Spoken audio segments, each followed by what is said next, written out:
Hi everyone, my name is Kris Love and I'm going to introduce to you today a wonderful product. So we're going to talk about Volare Cognac. So first we're going to look at introducing what cognac is, then we'll move on to talking about what's on the label, how to recognize what kind of cognac you're buying, and of course tasting it and talking about how to drink it and when to drink it. Okay, so first we're going to talk about what is cognac. So cognac is a brandy which is made from the Cognac region in France exclusively. So just like Champagne and other areas of France where you have an appellation, cognac is one area and only brandy from cognac can be called cognac. Now cognac is just over here. If we look at our map, so here's the famous Bordeaux wine growing region, and just directly to the north of that, the next region for growing grapes is the Cognac region. Okay, so cognac is actually inside a political area called Poitou-Charentes, and the Charente name is often used to describe the people, Charentais, or style of something from the region. So you'll hear me talk about Charentais later. That's what we're talking about. It's just the style of something from this region. So within the Cognac region, so we're over here, as I said, just north of Bordeaux, and the Cognac region is centered around the town of Cognac, and the town of Cognac is in one of the 6 crus of Cognac. Now, cru just means growing area, or terroir for people who are familiar with that term. It's a very French term meaning the land, the area, the environment of where the grapes are grown. So 6 crus in Cognac, and the most important of them is Grand Champagne, from which our Volare Superior XO is 100% taken. So the grapes for this brandy here, 100% from the Grand Champagne region, the best region of cognac. The next most important region is Petit Champagne, which is just to the south of Grand Champagne. Very similar soil. They both get their name from the soil type being very similar to the Champagne region in the northeast of France. So completely different regions. They are not the same region, but have very similar soils. So some people say the name is connected, other people say just a coincidence. But what we can say is the very chalky soils produce very acidic, high quality grapes for making great eau de vie. Okay, so the difference between the Grand Champagne and Petit Champagne, the soil is very similar, but in Grand Champagne you have a more hilly environment or hilly landscape with more crumbly soil. In Petit Champagne it's flatter with a more condensed, dense packing of the chalk soil. So what that means simply is that the grapes have to work a little harder, get through the soil, dig down deeper in the Grand Champagne area and go in search of water. The crumbly nature and the slopes make it a little bit harder for the grapes to find water. And in the wine industry, whether you're producing grapes for brandy or for table wine, really the more your grapes have to suffer to find water, the better the quality fruit you're going to produce. So that's the 2 most important regions. And then the next most important region just to the north of Grand Champagne is a small area called Bordeaux. There are some great cognacs coming out of Bordeaux these days. It's more of perhaps a more recently recognized area in terms of quality. Now around these 3 areas, if those 3 areas you imagine form something like the yolk or yellow of an egg, right around the outside, the white would be an area we call fin Now the fin is by far the biggest area of production, and that's where a lot of our grapes for the entry level or lower quality or lesser aged cognacs come from. The two other areas that do grow grapes and do contribute to cognac are called Bon Bois in the south, which really is very close to Bordeaux, to the Bordeaux wine growing region rather. And then you have Bois Ordinaire, which is to the northwest, much closer to the sea. So you have much sandier, warmer soils, quite free draining, but generally warmer soils are going to produce slightly less acidity in the fruit, which for making brandy, we really want to retain a lot of acidity. So important, all 6 regions, all 6 cru, but definitely for the highest quality, we focus on the Grand Champagne and Petit Champagne regions. Okay, so that's probably a good overview of cognac. So we're talking about eau de vie or brandy from the Cognac region. That's how it gets its name. We've got 6 different cru.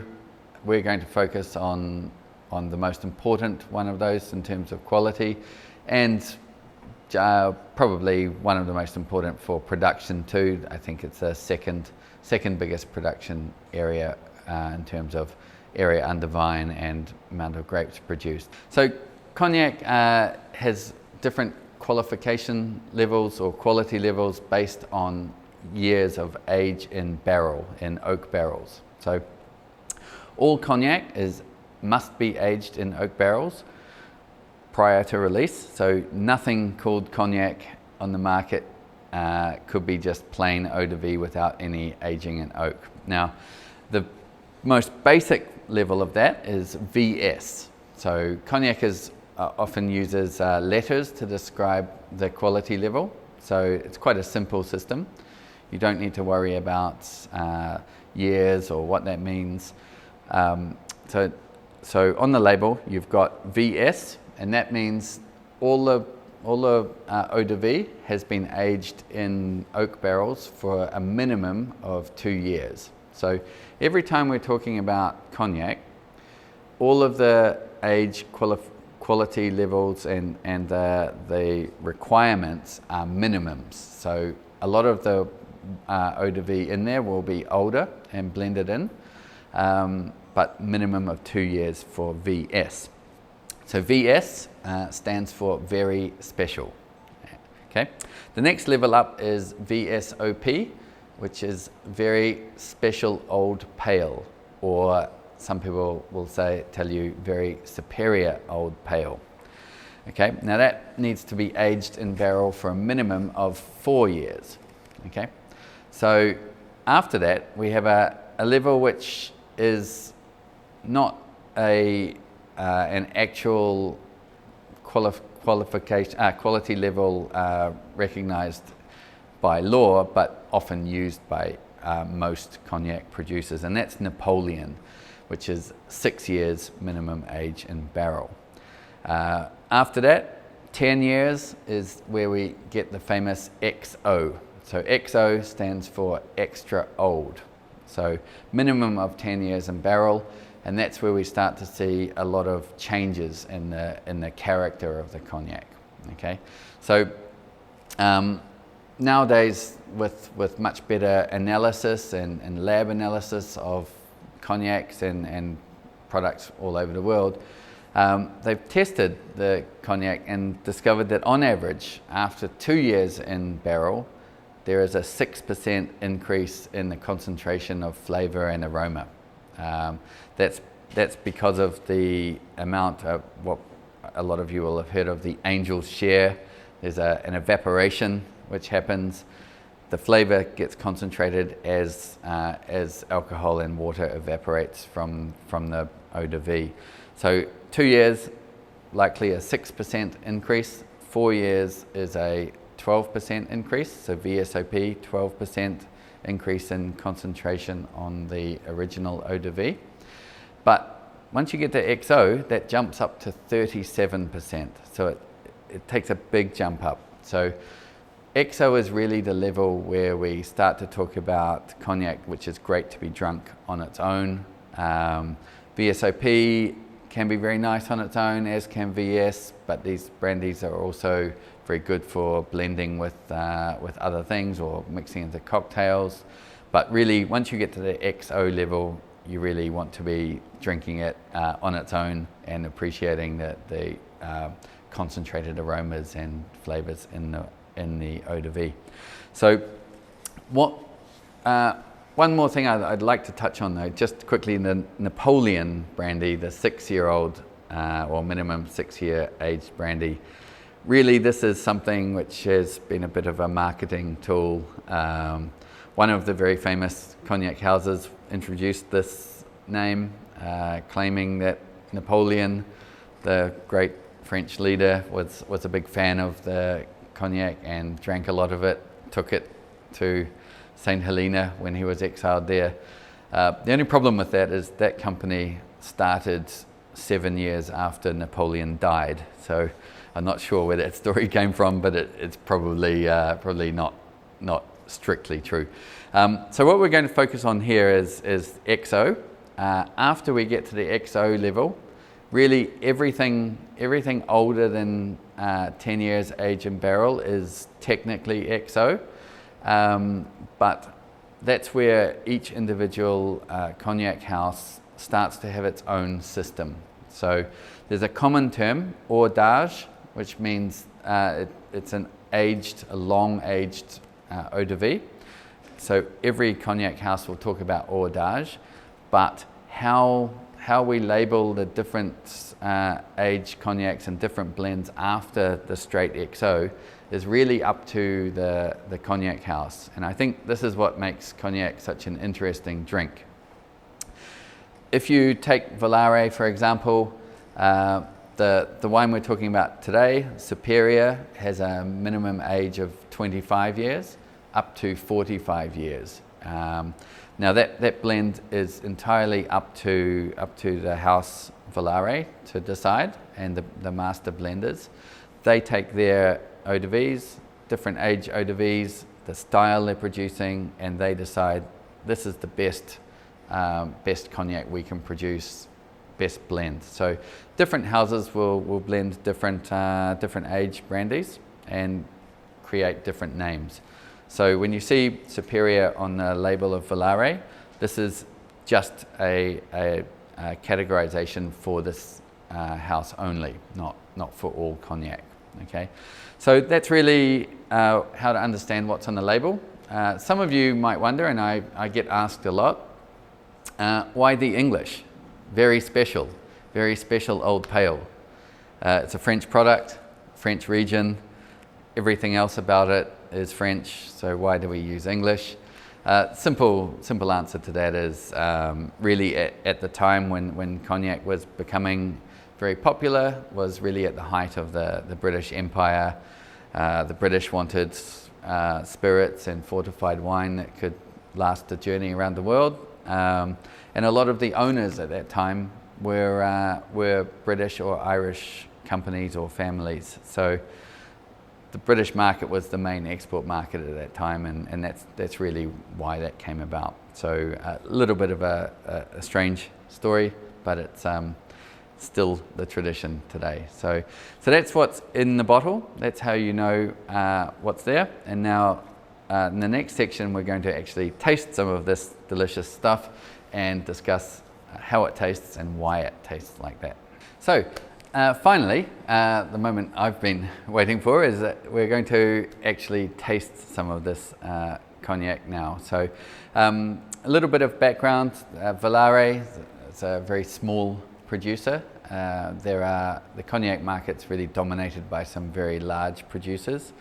The smaller producers becoming better known internationally now, really can focus on quality and sourcing their grapes from very small regions. So with Volare, started in 1893 with just 7 hectares of grapes, and now even today still only have 25 hectares of grapes. So production's very small, quality is the focus.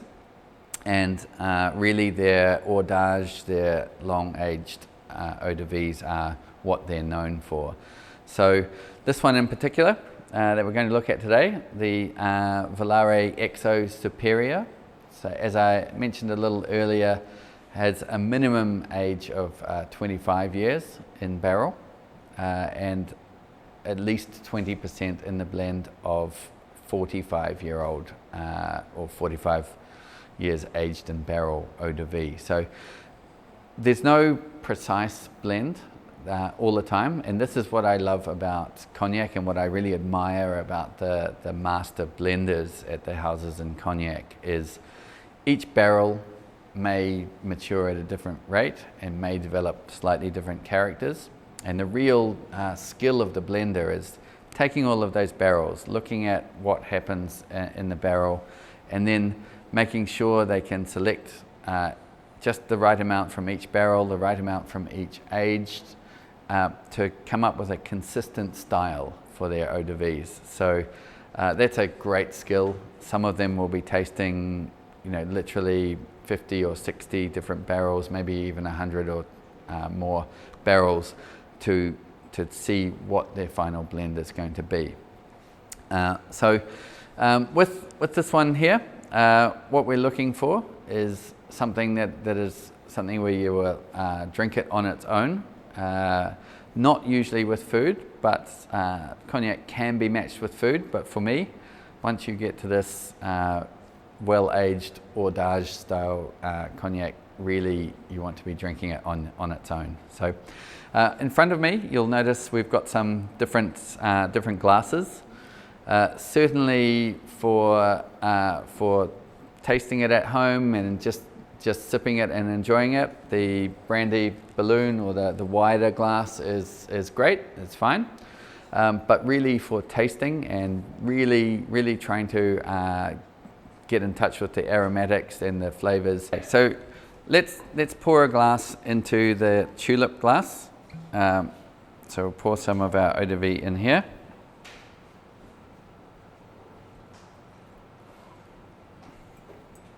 Okay.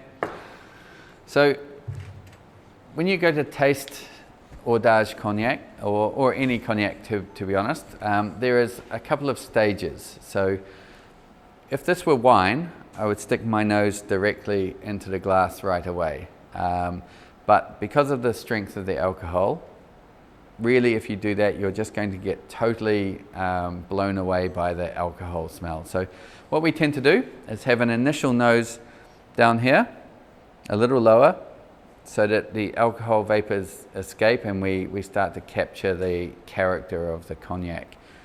So initially we're smelling with this one, it's quite fresh, floral, some citrus notes, a little bit of wood on the nose, not too much, just a little smokiness.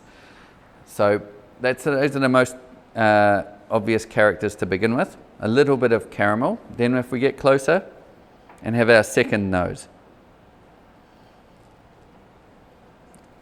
So the second nose, we have much more complexity, much deeper, sweeter and spicy notes. So we have a little bit of clove and nutmeg, a bit more of that caramel.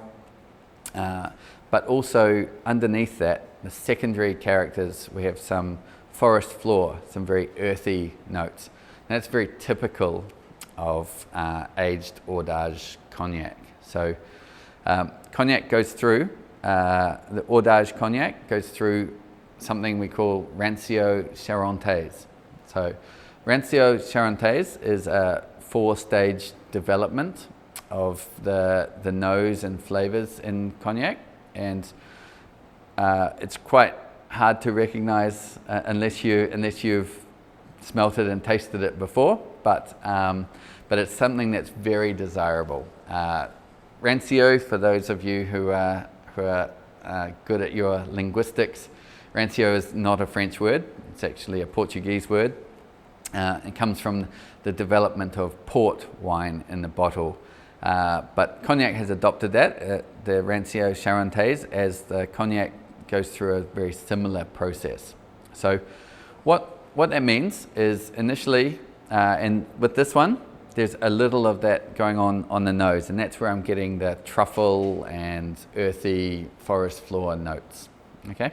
The next thing we want to do is taste the cognac. So I think really any XO that you're going to taste, and particularly older XOs, you really need to taste a small amount first. Okay, so let's just taste the smallest sip possible.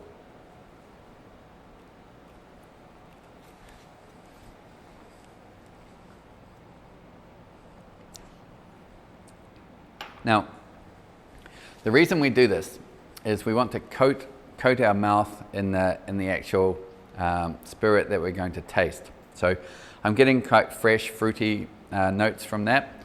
A bit of honeysuckle, a little bit more of the earthy notes as well, and some floral, candied citrus, orange peel, this kind of character. But now that my mouth has a coating of what's going to go into it next, now I can take a slightly bigger mouthful and really experience the flavor. Okay, so this is going to help with the olfactory passage. So the aromas are going to go up into the back of my nose and really fill my mouth. Okay, so let's have a taste.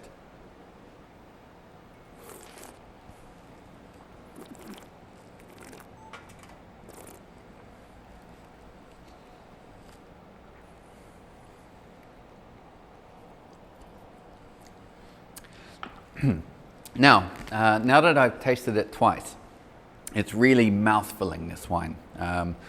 It's got much more of that candied peel, earthy truffle notes, a little bit more vanilla, some cloves, nutmeg, some sweet spices, a very long finish.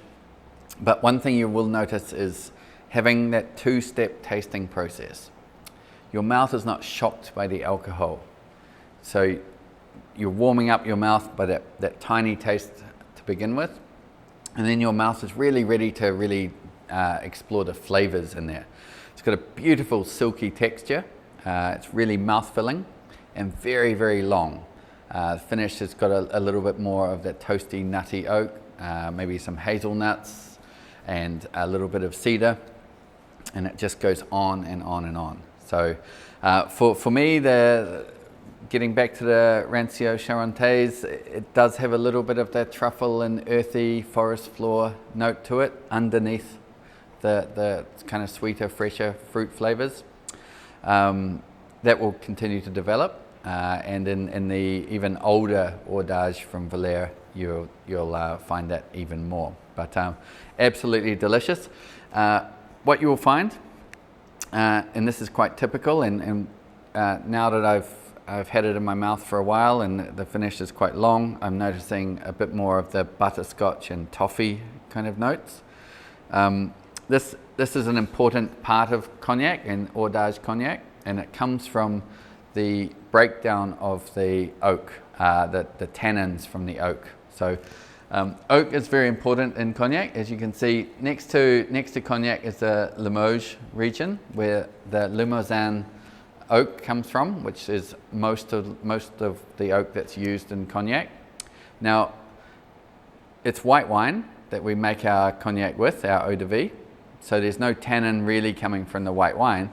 The tannin in this eau de vie comes from the oak barrels, and after a certain point in time, that tannin naturally starts to break down. It undergoes a chemical process, it oxidizes, breaks down, and forms ketones. And these ketones are chemical compounds which have a lot of sweet, fruity aromas and caramel, butterscotch aromas. So unlike a lot of wines, table wines, which dry out and get less sweet as they get older, something that's very particular about cognac is this beautiful sweet note that you get on the nose and a little bit on the palate.